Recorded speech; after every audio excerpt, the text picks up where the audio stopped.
So what is an expunction and who's entitled to one? An expunction is a court order that orders the custodian of any arrest record to destroy that record.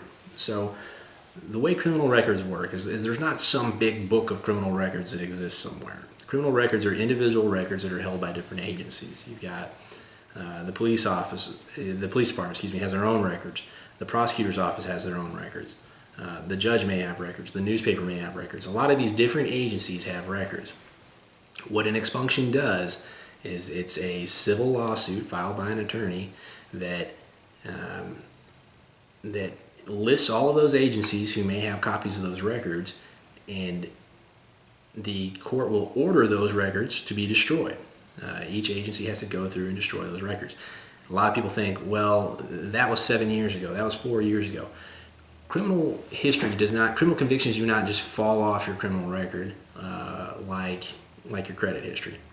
And in fact, the custodian of any of those criminal records is going to be prohibited by law. It's actually illegal for any of those people that have those records to destroy those records without a court order. Again, that court order is called an expunction. That's something you have to go back to court, petition the court for, talk to a judge. The judge has to grant that order, sign that order, and say that you're entitled to that expunction and that those agencies are ordered by law to destroy those records. The effect of an expunction is, first of all, like I said, the records are destroyed.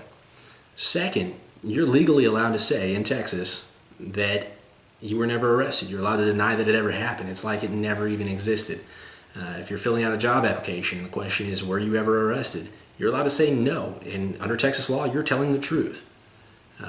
So how do you get an expunction? Who's entitled to one? Well, first of all, if you go to trial and you're found not guilty, you're acquitted, the judge or the jury says not guilty, you are immediately entitled to an expunction. You don't have to pay any court costs. You or your lawyer ask for that expunction and it's granted. The judge shall grant that expunction under those circumstances. Second, if your case is dismissed. Under most circumstances, if your case is dismissed, you're entitled to an expunction. Now, there's a little bit of a caveat to that. There's a little bit of a, buyer beware.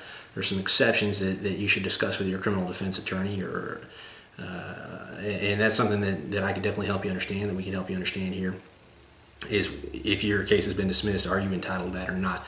For the most part, if your case has been dismissed, you're entitled to an expunction.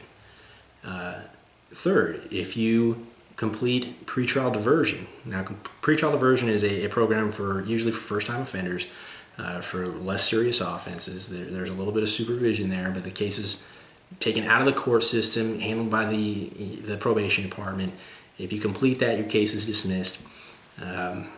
If you successfully complete pretrial diversion, your case is dismissed and you're entitled to an expunction. Now, there's a couple other circumstances that aren't all that common. You're the victim of identity fraud. You were pardoned by the governor. Those things don't come up all that often. Usually, what we need to look at is, were you found not guilty? Was your case dismissed, or did you do pretrial diversion? If you did one of those three things, those records don't just disappear on their own. They stay on your record. You'll have an arrest record that follows you around for the rest of your life until you go back to court and you or your attorney petitions the court and asks the court to sign that order, to grant that expunction and have those records destroyed.